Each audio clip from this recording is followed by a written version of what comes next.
Hey there, I hope you're doing well. My name is Arya and today we're going to look at some more Reddit stories. If you enjoy Reddit stories, consider liking, subscribing, and maybe hitting that notification bell too. Let's get started with today's first story. Much love, everyone. Today's first story comes from my husband found my old tape and couldn't forgive me. 10 days ago, I discovered that my wife of 6 years was recorded on camera at a friend's bachelorette party, along with 2 male dancers. This event was secretly filmed by another woman at the party using a cell phone. Later that woman confided in her boyfriend, who happened to know me. Although this guy and I aren't friends, we do share some mutual acquaintances from high school. His girlfriend told him not to reveal the video or share it with anyone, and they kept it hidden for all of these years. It's important to note that this guy and I have never been on good terms. We've merely crossed paths due to our mutual connections. However, they broke up some time ago, and since then he's been casually showing the video to his friends as a sort of entertaining story. It became a recurring topic at gatherings, meetings, or guys' nights out purely for amusement. Most of the women seen engaging in inappropriate acts in the video were in relationships at the time. I can't help but suspect they might have been mocking me and the other guys, although that might just be my own insecurity talking, as the story had never reached me or any of my close friends. That changed about a month ago.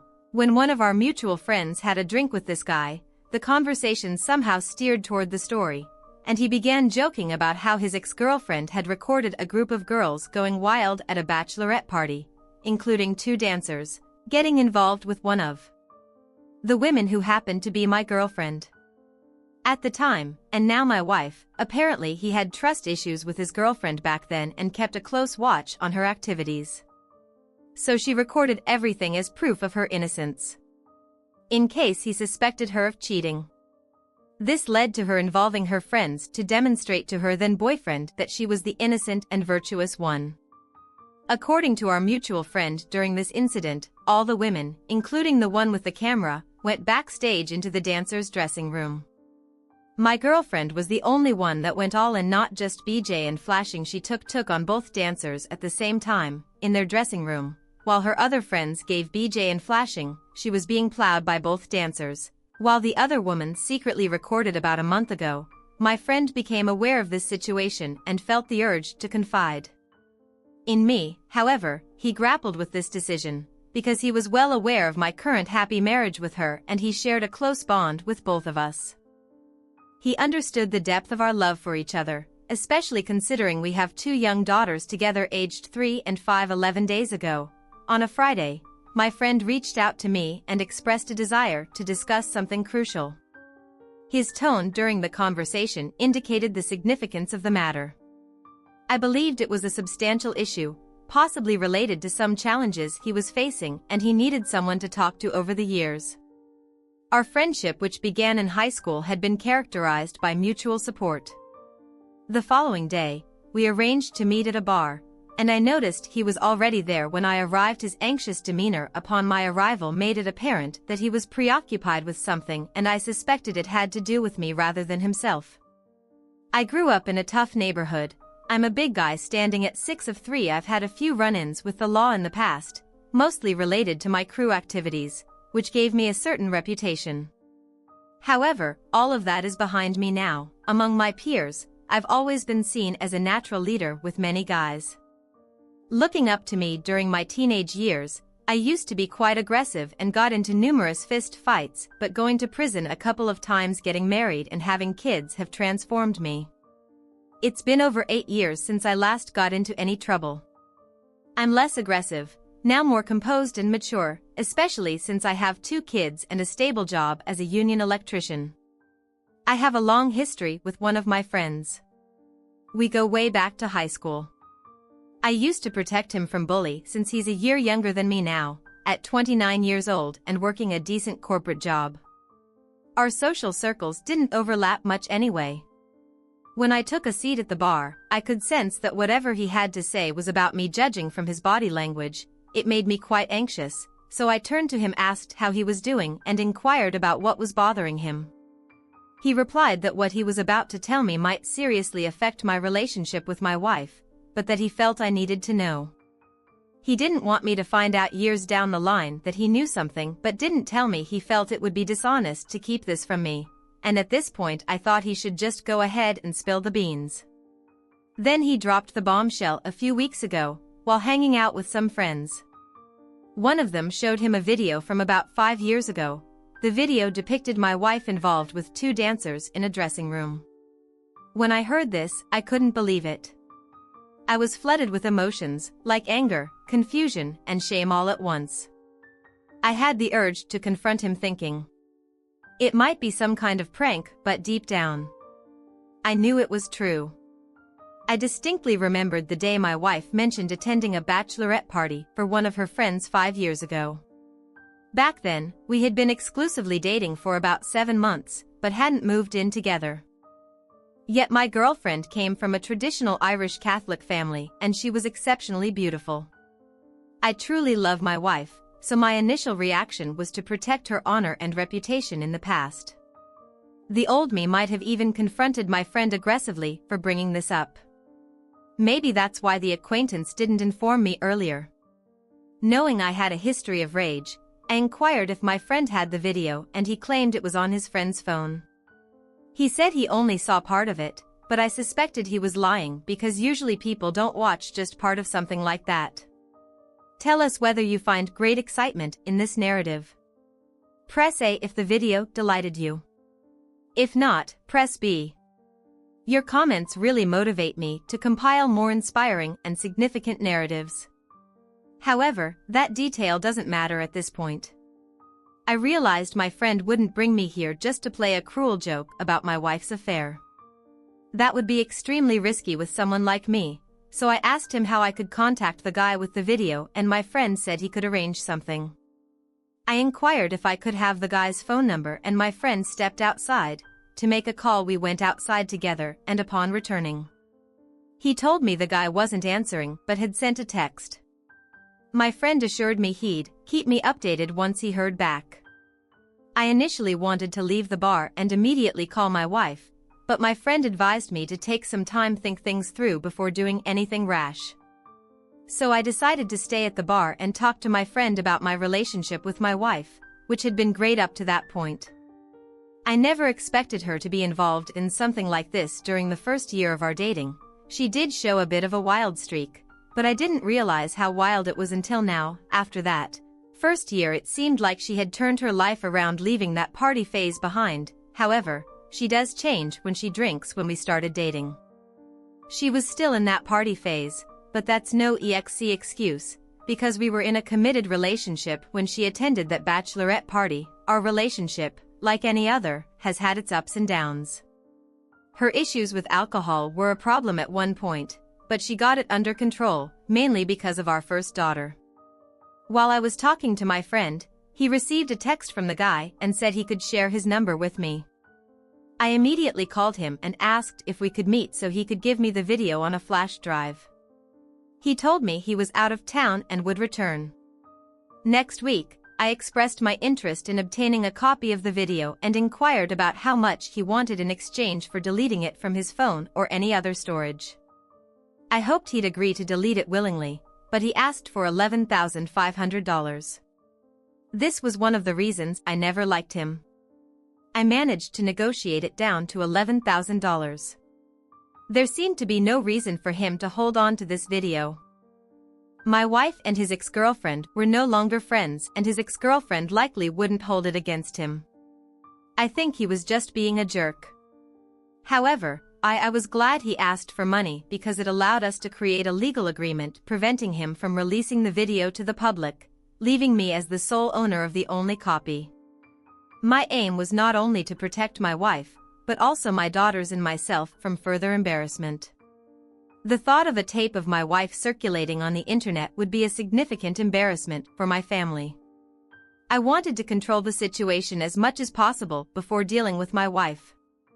Later, from what I've heard, the video is too explicit to even contemplate that night. I was too intoxicated to drive, so I had to take a lift home and leave my car in the bar's parking lot. When I got home, I could barely walk through the door. All I remember is calling my wife a 403 in and passing out. I wanted to confront her that night, but I was too intoxicated to handle it. The next morning I woke up with a hangover on my couch wrapped in a blanket. My wife was supposed to go to work that day, as far as I can recall, but she called in because she was concerned about my unusual behavior and wanted to figure out what was going on. She handed me a glass of water, as I sat there, and after taking a sip, she asked me what was bothering me. I glanced at her and all the memories from the previous night came rushing back. I hadn't been this angry with my wife in a long time, and I needed answers. The images of her with those two dancers were all I could think about. When I looked at her, I couldn't even find words to speak. I just started sobbing, like a baby. I couldn't remember the last time I cried, and that was one of the lowest moments in my life. My wife seemed bewildered, and she started crying too. She wanted to comfort me with a hug, but I pushed her away at this point. She was getting frustrated and kept asking me what was happening. I finally told her that there was a video out there showing her involved with two dancers at a bachelorette party 5 years ago. The look on her face was one of confusion, and then she began denying it, claiming it was fake. She insisted that it couldn't be true, but I reminded her of which bachelorette party it was and asked if she was there. She admitted being there but vehemently denied cheating on me. She said it was all lies, but I suggested that perhaps she was intoxicated and couldn't recall what happened. She fired back that she would remember if she had been with two guys. She asked me to show her the video, and I replied that the guy with the video was out of town. At this point, I really wanted to believe her. She seemed genuinely convinced that it wasn't her. I thought maybe it was a scam to extort $1,000 from me, but that amount didn't seem worth a stunt like this. I really wanted to see the video to make sure my wife was telling the truth. The guy messaged me that he'd be back in town on Tuesday, and today is Sunday. So Love been quite anxious. I can't stop thinking about that video. My wife has been acting strangely around the house, doing extra things as if she feels guilty. She keeps asking if I'm okay, all the time making it seem like I'm the crazy one or that I just made up this whole story. Who would invent something like this by Monday? I couldn't wait any longer. I told the guy that we didn't need to meet right away. I could send him $1,000 through Cash App and he could download the video using Dropbox. He told me he didn't have enough space on his Dropbox and couldn't delete anything to free up room for the video, so I suggested he create another Dropbox account, which he did by Monday evening. I had sent him $11,000 on Cash App and he sent me a link to the video. I opened the video and saw a group of women, including my wife's friends from back then, cheering with excitement as the dancers performed. Then I witnessed my wife touching the dancers and their private areas through their clothes. The footage switched to the dressing room where my wife and two other women were on their knees, preparing the dancers. I counted about 5 guys, if you catch my drift, and then there's another part of the video where my wife was engaging in acts while still clothed. 2 dancers were taking turns. The video was just as explicit as I had feared.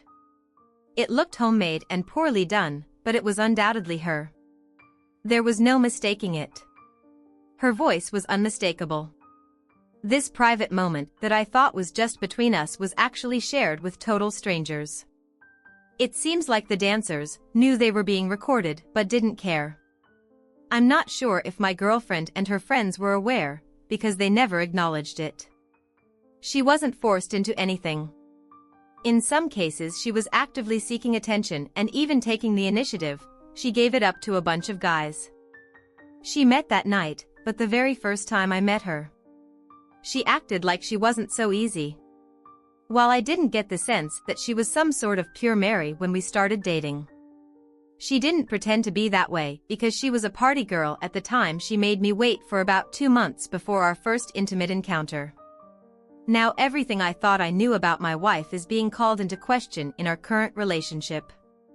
Her being close with me is a big deal, especially after our second daughter was born, and here she was enthusiastically engaging in acts with complete strangers without holding anything back.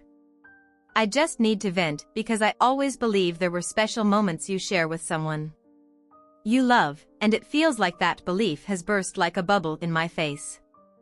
This is seriously affecting my self-esteem, and the worst part is that I can't help thinking that I wasn't enough for her back then, and I'm not enough for her now.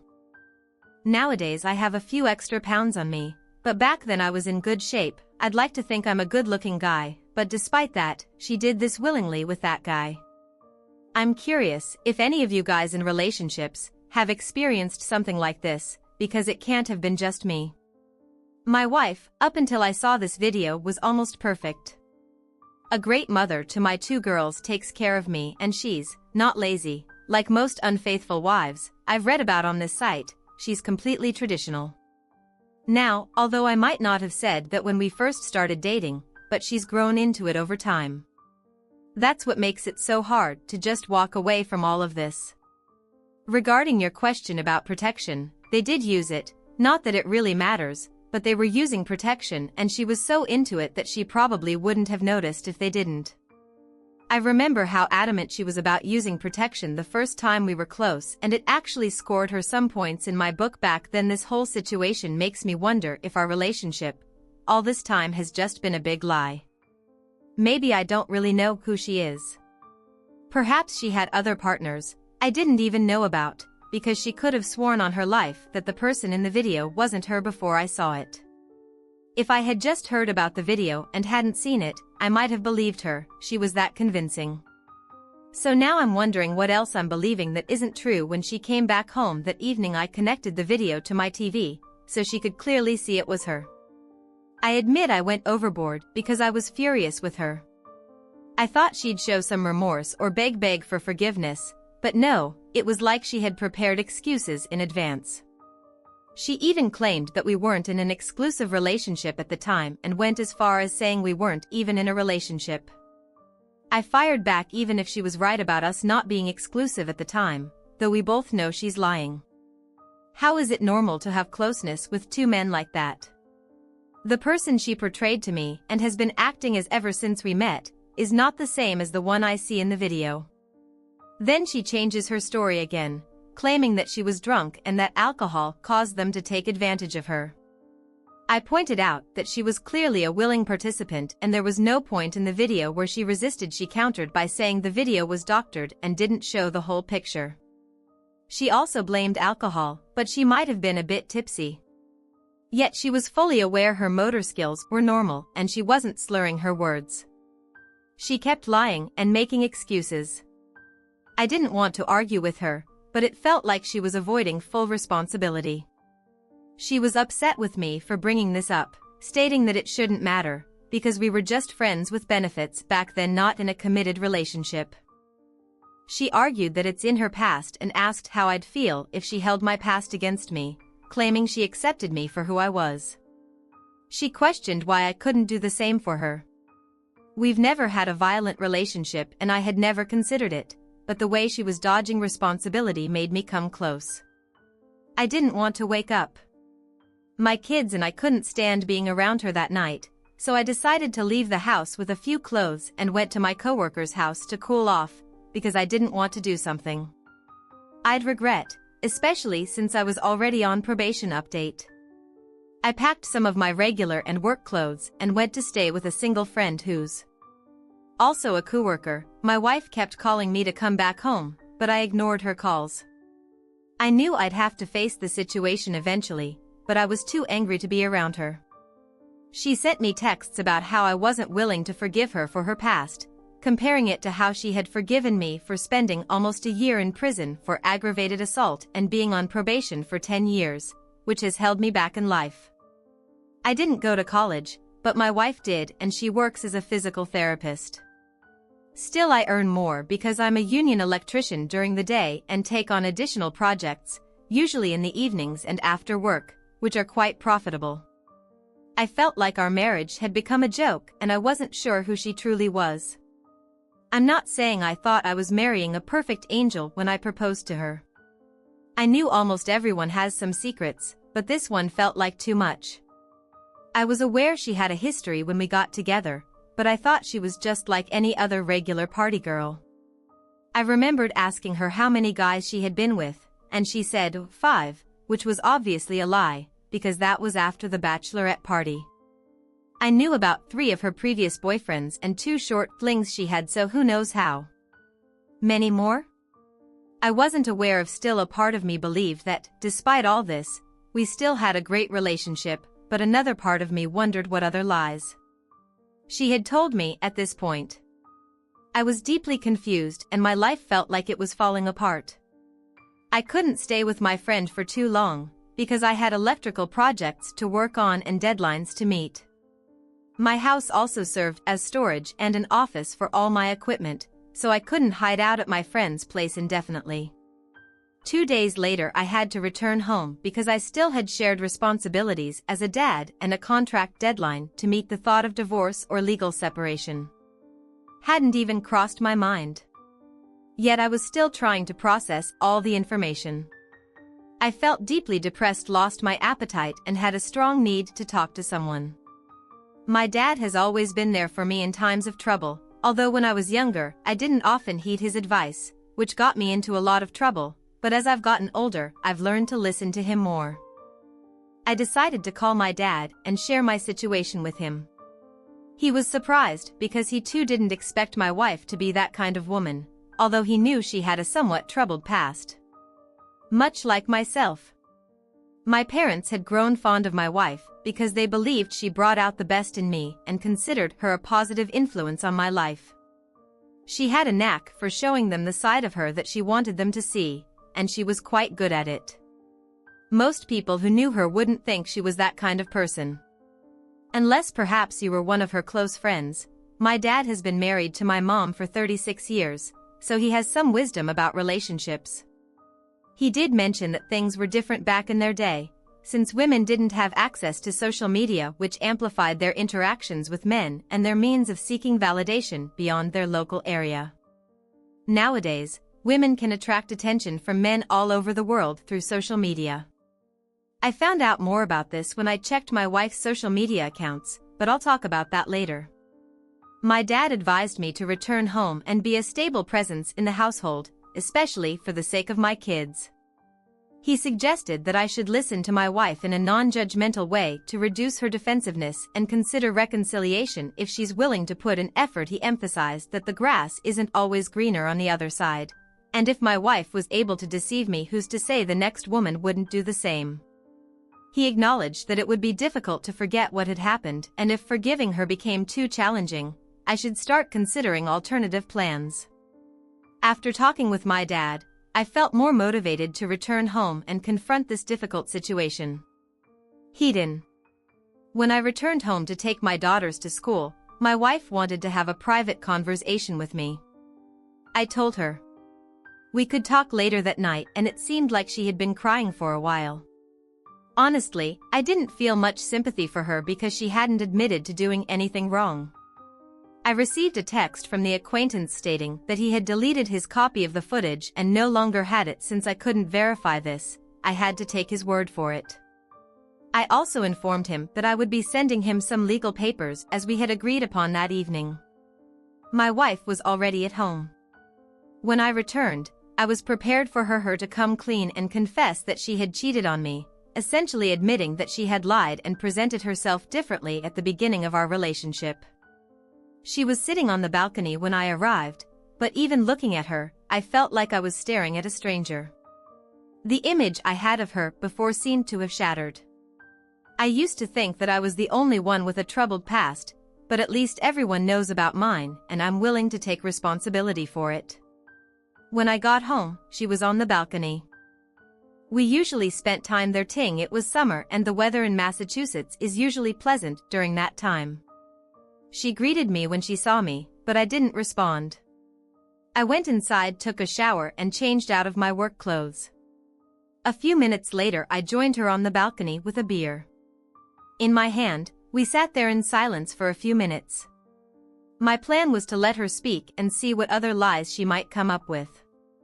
I could tell she was expecting me to start interrogating her, but instead I let the awkwardness linger between us.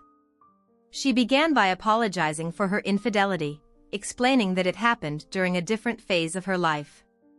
She mentioned that when our relationship had just started, she wasn't sure it would last and she was still in a partying stage where she did things. She now regrets she expressed remorse for her actions and claimed that she had been faithful to me since then. I interrupted and asked her why she had been intimate with those men on the same night. She met them, yet I had waited for months for her to be close with me, even though she kept saying she wasn't ready. Her response was that she wanted our first time together to be special and meaningful, unlike her encounter with the dancers, which she said didn't mean anything to her. This explanation made no sense to me. I pointed out that she had been on her knees with them on the first day, so why did I have to wait for a special occasion? It felt like she was using closeness as a reward for me, while she freely engaged with strangers in an explicit manner. In front of her friends, I also asked her if there were any other affairs she had that weren't recorded on tape. She insisted there were none, but I expressed my disbelief. She suggested that I check her phone and social media, stating that she was telling the truth. I mentioned that if she had enough time to edit her story, she had enough time to delete any incriminating evidence from her phone. Although I didn't really expect to find anything on her phone, I decided to take her up on the offer. She gave me access to her passwords for everything. After our conversation, while I felt she had admitted to her wrongdoing to some extent, I still believed she wasn't revealing everything. The seed of doubt had been planted and I couldn't trust her fully anymore. Nevertheless, I decided to follow my dad's advice and give our relationship another chance. That night I couldn't bring myself to sleep in the same bedroom with her, so I asked her to sleep in the guest room. The next day I initially resisted the urge to check my wife's social media, because I didn't expect to find anything. I figured she must have cleaned everything up if she had something to hide. However, I couldn't stop thinking about it and I found it difficult to concentrate at work. Eventually I gave in and logged into her social media accounts, reading all her messages. I started constantly monitoring her social media and I soon realized how unhealthy this behavior was. While she wasn't posting explicit content, it surprised me how many guys were messaging her. I noticed that she was deleting these messages to hide them from me, because I had notifications set up and when I tried to check a message, it would be gone by the time I got to it. I thought maybe attractive. Women typically receive this kind of attention, even those who aren't posting anything suggestive. Most of the men messaging her were from the Middle East and South Asian countries, so there wasn't much to worry about in that regard. A week later, our relationship was still strained, although we were at least talking. We hadn't been close since I discovered the affair, but my wife was making efforts to reconnect and she was growing tired of my constant reluctance to move past this. We had a conversation where she suggested we see a marriage counselor because she couldn't bear my behavior any longer. I explained to her that this was not something I could easily let go of just by talking to someone. I wasn't sure if our marriage could survive this affair and my obsessive monitoring of her social media and text messages was taking a toll on me. So I decided to stop, even though it made me feel worse because it seemed like I couldn't trust her. I even began to feel like people were talking behind my back. Once I was at a local bar with some friends and saw some acquaintances hanging out with the guy who sold me the video. I felt like they were looking at me and then turning away when I noticed them. It felt like they were mocking me. I thought I might be paranoid, but because of the video I couldn't help but feel like everyone was laughing at me behind my back. It was a really disheartening feeling and it left me feeling depressed, ashamed, and sometimes even angry. I felt disrespected and the old me would have confronted them and given them a piece of my mind. These were grown men acting like little kids, but I guess some people never really grow up. Instead of confronting them, I decided to leave the bar and head home early. It had been 2 weeks since day, and during that time I hadn't been intimate with my wife. I was trying to give marriage counseling a shot, because I was having a hard time moving on and getting close to my wife. The affair was constantly on my mind. My wife scheduled some counseling sessions and we arranged for a babysitter to watch the kids. While we attended before our first session, I was concerned that the therapist might blame me for everything, as I had seen mentioned on this site.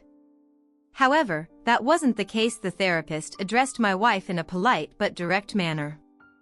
I won't go into all the details, but it felt like a thorough examination to get my wife to be completely honest and rebuild my trust. More truths came out, and my wife's reactions made me think there might be more incidents like that. Although we might never know the full extent, I didn't feel like my wife was telling the whole truth, and the therapist seemed to share my doubts. The therapist encouraged us to work on reconciliation and provided us with techniques to rebuild trust. However, I wasn't convinced that reconciliation would work, because my wife seemed to want to control what I knew after our third counseling session. It seemed like my wife was losing interest because she felt like she was constantly under attack. I was learning things about her that I had no idea about, and a side of her personality emerged during the sessions that she wasn't comfortable with. She even tried to persuade me to switch to another therapist, but I declined. She started making excuses like showing up late and claiming she was too busy with work to prevent us from attending. Sometimes she would call ahead of time to cancel without letting me know. All of this led me to believe that she wasn't making a genuine effort to take responsibility for her actions. This was about 6 weeks after I found out about the affair update. I finally talked to that friend who told me about the video involving my wife. I asked if he knew how many people were aware of it. He said he was actually one of the last to find out among his friends, many people we went to high school with, and most of his friends already knew about it. He mentioned that he stumbled upon it by accident. I also asked him about the guys who were making fun of me the other day, and it turns out they knew about it too. So I wasn't imagining things. It felt like most of the guys I encountered in our town knew about the video, and I was the last to find out. That was really embarrassing for me.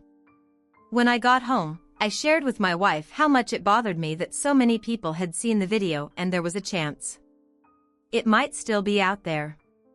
She suggested that we should move away from the area, and she was willing to change her job. It seemed like she had been thinking about moving. Even before I found out about the video, I just had a hunch. It appears she might have been ahead of me and knowing about the rumors regarding the video, and there's a possibility she knew about it before I did. I thought it might be a good idea to reach out to some of the friends who were in the video. Some of them are no longer friends with my wife, and some are still friends, but might not be honest with me since they'd want to protect her. Others who weren't her friends have moved away.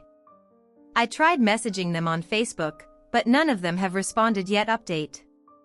It's been 3 months since day, and I ended up being intimate with my wife. She had been deliberately trying to seduce me around the house, and one night I gave in. It was more about desire and frustration than love. Unlike before, for the first time since I found out about the video, she stayed in the master bedroom the following night. She tried to initiate closeness again, but I wasn't interested. I usually don't refuse closeness with my wife, so she got frustrated. She was willing to do things in the bedroom I used to beg her for, but I just wasn't into it. She attempted to cuddle with me, but it felt suffocating. I endured it for one more night, then, and couldn't take it anymore. So I started sleeping on the couch because I couldn't sleep otherwise. The next day she said she hated seeing me suffer like this over nothing and suggested giving me a hall pass for a year. But I explained that this wouldn't change the fact that she wasn't the person I thought she was. Being intimate with other women meant nothing to me. I wanted something more meaningful with someone I loved, but I didn't feel like I could get that from her anymore. About 4 months in, I called my dad and told him I didn't think I could forgive my wife and that I was considering legally separating from her. My dad suggested I move to another place for a couple of months, thinking that some time apart might help. When I got home that day, I told my wife I'd be looking for another apartment close by, so I could still see the kids as often as before. She pleaded with me, but my mind was already made up. Update. A week later, I signed a month-to-month lease for a furnished studio apartment near my house. All this time I've been having doubts about the whole separation idea. I didn't want to move away from my kids or leave my wife. I really tried to stay, but I felt like a temporary break from my wife would be good for my mental health. My intention wasn't to move out permanently, but to take some time for myself. Plus, I still have keys to my house where I keep my work tools and equipment. The night before I moved to my apartment, I had a serious argument with my wife. She got really upset with me, claiming she's given me space throughout this whole process. She thought I was acting completely irrational. She said I've gone mad for leaving them over something that happened when she wasn't even sure we were in a relationship. I told her, "We've discussed this before and I believe there are still things she's not telling me. I need some time to collect myself." She asked how long we'd be separated and I said I'd give it 2 months. Since most of my things are still at the house, we agreed to work toward reconciliation. After moving into my studio apartment, I felt more at ease. The first day was tough, because my wife was really upset with me. She even told our 5-year-old daughter that I'd abandoned them, who says that to a 5-year-old when I came to take my 5-year-old to kindergarten and my 2-year-old to daycare, my daughter told me that mom was crying when she asked her what was going on. She said that daddy had abandoned them. I told my daughter that I hadn't abandoned them, because I'm still here taking them to school after I dropped my daughters off at school. I called my wife and told her she should feel bad about herself for trying to manipulate our kids by telling them lies about me. I asked her not to involve them in this situation. She refused to admit any wrongdoing, insisting that she wouldn't lie for me, because in her view I abandoned them. I reminded her that the only real change was that I no longer live with them, but I've still been fulfilling all my responsibilities as a father. The next day I took my kids to school and daycare and they seemed happy after dropping them off. I went to work after work. I headed straight to my client's job site to finish up some extra projects. Then I went home to rest and it was pretty much the same routine. Every day I tried to avoid socializing too much because I didn't want to meet people who had seen that embarrassing video of my wife or face ridicule again. So I kept to myself. My wife and I talked about relocating when we reconcile, but for now I was just too busy. I didn't see my wife for the rest of the week, but we talked on the phone regularly. Our conversations mainly revolved around coordinating our kids' activities and sometimes she even dropped off food. At my apartment it was a stress-free week with no arguments, no kids crying or making demands. It felt like a partial vacation. I even thought that once this experience was over, I might move back into my house. I planned to take some time away from my wife and kids to clear my head. Some of my friends go on week-long hunting trips every season in places like Montana and Arkansas. There's one coming up next month and I've been invited.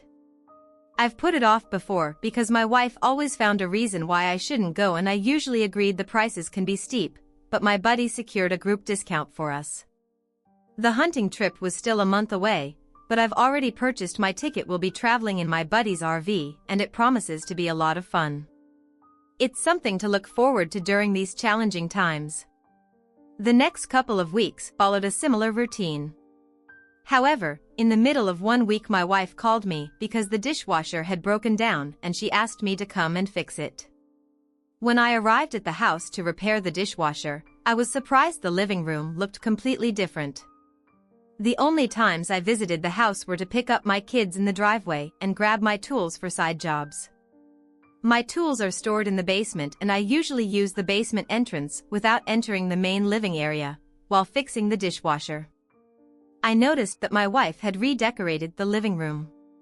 She had changed the curtains and bought a new couch. I asked her what was going on and she explained that she wanted to make some changes. After fixing the dishwasher, I took the opportunity to get some things from the master bedroom and noticed that my wife had purchased many new outfits. When we talked about it, she mentioned that she had started going to the gym to get in better shape and work on self-improvement. I admit feeling a bit envious that she was making all these efforts to better herself, and I wondered if all these renovations were her way of moving on. For me, I kept doubting whether leaving the house was the right decision, even though I knew it was for my peace of mind. After about 2 weeks, as the weather got colder, my wife informed me that there was an issue with the furnace. I came over to fix it and noticed more changes to the house. I hadn't seen my wife up close since I repaired the dishwasher. When I saw her waiting in the driveway with my daughters, she was always in baggy pajamas, so I couldn't tell she had lost some weight. I mentioned it and she explained it was her self-improvement month. We talked, and I got the feeling she wasn't as interested in me, moving back. Why would she be? She still sees me as the handyman. I'm taking care of the kids and contributing financially. I'm still paying my share of the mortgage, and she gets the benefits of having a man around without having to cook or be intimate with me. It's like she's enjoying the best of both worlds. I informed my wife about the upcoming hunting trip to Montana, expecting her to object or raise concerns like it's dangerous or expensive, but she didn't object, ask questions or show any resistance.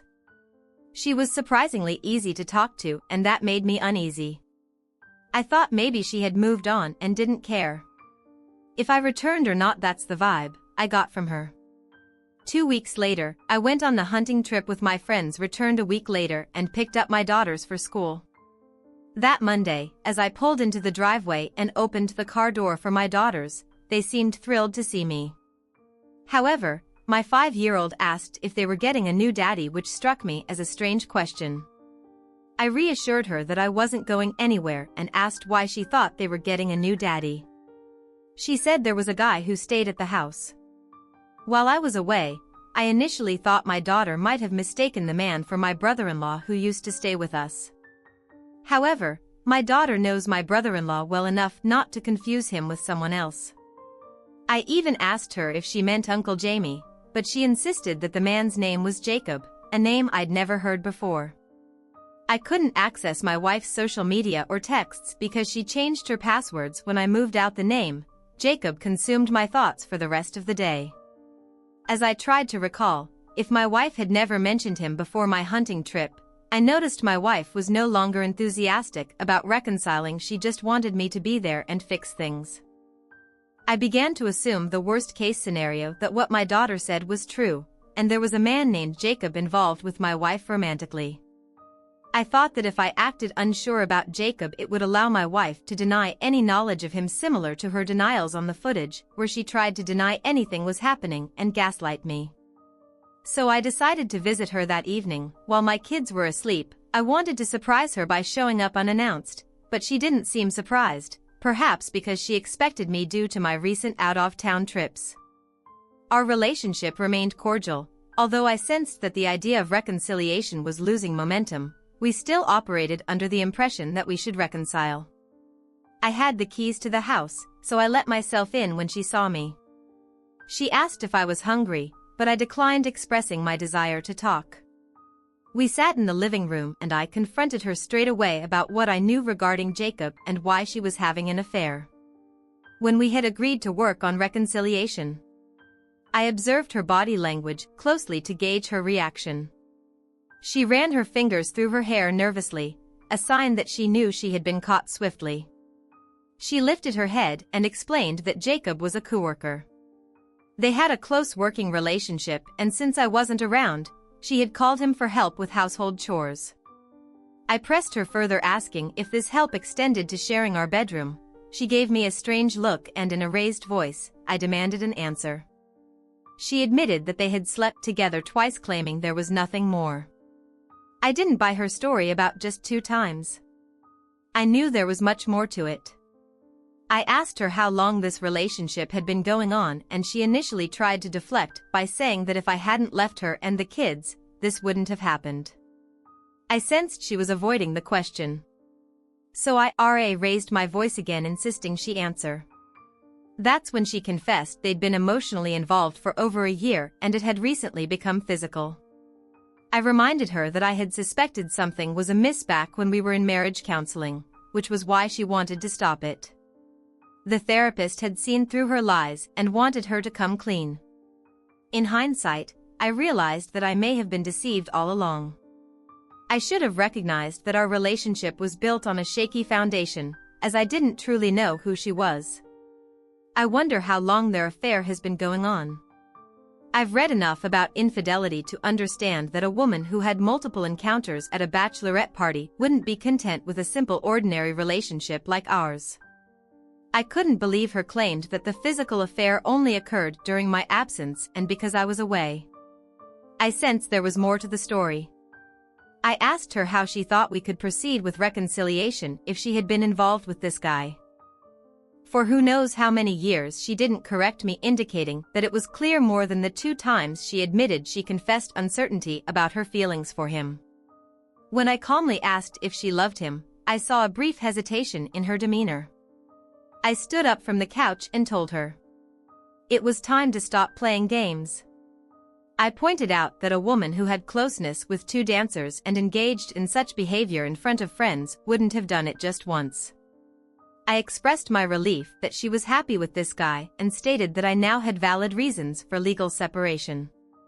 I acknowledged that we had a good run with our 2 beautiful daughters and suggested that it was time to call it quits. I used to wonder if I made the right decision by moving out, but now I'm certain I did the right thing by giving her the chance to make her mistakes. If I had accepted her lies and gaslighting all these years, I might have lived my life in ignorance. I owe some credit to the marriage therapist for opening my eyes, even though she didn't explicitly say my wife was lying. I was sharp enough to read between the lines of her questions and understand her perspective. It was like one dishonest person recognizing another, and I was just a learner in their midst. At that moment, I realized my wife was skilled at covering her tracks. I still had a feeling there was more to the story, and I suspected she was withholding something. When I got up from the couch to leave, she told me she still loved me, but I ignored her and walked away. I went home that day upset because I knew I wouldn't be able to see my kids as often as I'd like. I understood there was no turning back from this, but at the same time I felt a strange sense of relief because I had been proven right and her true colors as a cheater had been revealed. It's eerie how accurate that quote about cheaters holds. I'm not a religious person, but I slept well that night feeling like the universe was on my side. Throughout this experience, it seemed like everything fell into place systematically to unveil the lie I had been living. Just think. If my friend hadn't told me about the video, all these events over the past few months wouldn't have occurred to open my eyes to the reality of who I've been living with for the past 6 years. I called my dad the next day to share everything I had just discovered, and he reassured me that I handled things well. He told me not to blame myself because it wasn't my fault and that everything happens for a reason, bringing what was hidden into the open right now. My primary concern is the safety of my daughters. I need to know who the man my wife has introduced to them is. You've probably heard about individuals who date single moms with daughters for harmful reasons, and I wouldn't forgive myself if something like that happened to my kids. The next day, I picked up my children from school. As usual, my wife called me to discuss our situation and mentioned she still wanted to reconcile with me, promising to cut off contact with the other man. I reminded her that she'd been in a relationship with him for years, so that wasn't the main issue anymore. For the first time, she challenged my belief that their relationship had been ongoing for years, claiming it only became physical recently when I abandoned her and the children. I saw this as an obvious attempt to deflect the blame, and I wasn't buying it. I pointed out that while we were supposed to be working on reconciliation, she had engaged in a physical relationship and even invited the man into our marital home instead of seeking revenge. I believed the right thing to do now was to get a divorce and focus on our daughters because she had already given up on our relationship a long time ago. She responded by blaming me for giving up when I left home, and I hung up the phone to avoid arguing with her. Despite her beauty, I knew she wouldn't struggle to find another man, possibly even better than me. I hoped she would find someone better for the sake of my daughter, as the worst-case scenario would be if she were having encounters with random men in my house, putting my daughters in danger. The next day, I reached out to one of her coworkers who had worked with my wife for 2 years at the hospital, as well as at her previous job. I called her unexpectedly and explained that I had recently suffered a work-related injury and needed a male physical therapist. I mentioned that my wife had recommended someone named Jacob and asked if she knew anything about him. I framed it this way because I knew she was knowledgeable about the workplace. She replied that she didn't know any Jacob, and the only Jacob she was aware of had been one of my wife's former clients at their previous job. I thanked her and ended the call. I realized that my question to her had been somewhat deceptive and she might eventually ask my wife about it, so I decided to confront my wife about her obvious lie regarding Jacob being her coworker. I couldn't wait to discuss this with her in person. Moreover, there was no telling when her coworker might call her and inform her about the strange call she received from me, her husband. Therefore, I acted promptly by calling my wife to address the issue. I asked her why she had lied to me about the identity of her affair partner, pointing out that Jacob had been her client for more than 2 years and she had lied about it. I told her it was my right to know that she wasn't bringing home strangers and potential dangers to our daughters. She responded by saying that Jacob wasn't a dangerous person. He was a widower and a businessman who owned several hotels in the area she claimed. He was a clean and trustworthy person she had known for years, and he had been her client when his wife tragically passed away. She mentioned they had good chemistry, but couldn't pursue anything due to her marriage. However, when I left them, she decided to give it a try. Interestingly, she kept trying to shift blame onto me, while also admitting her own fault in the same sentence. After my call with my wife's coworker, I strongly suspected that my wife had been involved in a physical relationship with one of her wealthier former clients for well over 2 years or possibly more. I decided to do a background check on him, and thankfully, he doesn't seem to have a history of criminal activity. I'd be dishonest if I didn't admit feeling a bit envious, because this man was more successful than me. However, I also realized the importance of uncovering the truth about my wife, continuing her secretive affairs after the Bachelorette incident. It was crucial for me to start fresh. Some of you might suggest a DNA test for my daughters, but I don't think it's necessary because they resemble me to keep it short. 2 months later we got a divorce and I sold the house, splitting the proceeds. My wife moved in with her affair partner, who owns multiple properties, although his main residence is 50 m away. I too relocated to another city. For a new beginning, I found a better paying job and rented a condo with enough space to store my work equipment. Despite the challenges of adapting to a new area and securing contracts, I welcomed the opportunity. Although I miss taking my kids to daycare every day, we share custody of my daughters and I get to see them every other week. Life after divorce isn't as bad as I thought, and the custody arrangement provides me with time to pursue my hobbies. I haven't ventured into dating, as I've been quite focused on work, and I don't foresee entering a long-term relationship anytime soon. I'm going to turn this one over to you. What do you make of this situation? Share your thoughts in the comments below, and as always, a huge thank you from the bottom of my heart for getting involved in today's stories. Your love, support, and time mean the world to me. So, thank you so much for being part of this. I really appreciate your time. I'll see you in the next one. Take care and much love.